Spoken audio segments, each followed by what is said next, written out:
She lived only 19 years, left her mark in 7 cities. Today, one map traces her journey. In 1431, 19-year-old Joan burned at the stake in Rouen.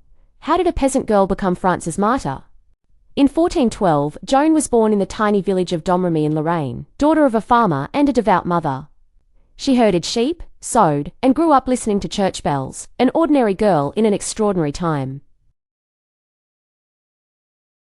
In 1425, at 13, Joan heard the voices of Saint Michael, Saint Catherine, and Saint Margaret in her father's garden. In a blaze of light, they commanded her to save France and lead the Dauphin to Reims for his coronation. She wept, "I am a poor girl. I cannot ride or fight." In 1429, at 17, Joan convinced the garrison captain at Vaucouleurs, cut her hair, donned men's clothing, and rode 11 days through enemy territory with a small escort. She finally reached Chinon and stood before the Dauphin Charles. At the royal court of Chinon, Charles hid among 300 courtiers.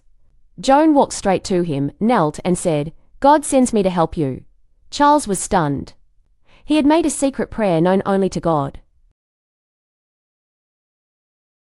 Wearing white armor and bearing a banner embroidered with lilies, Joan charged into Orléans. The English had besieged the city for 7 months. She broke the siege in just 9 days. An arrow pierced her shoulder.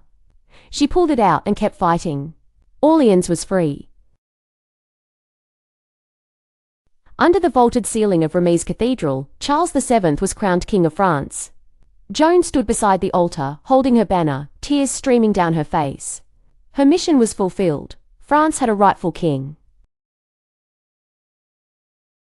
In Issa-Senling, at Chabar, outside Compiègne, while covering a retreat, Joan was pulled from her horse at the city gate and captured by Burgundians.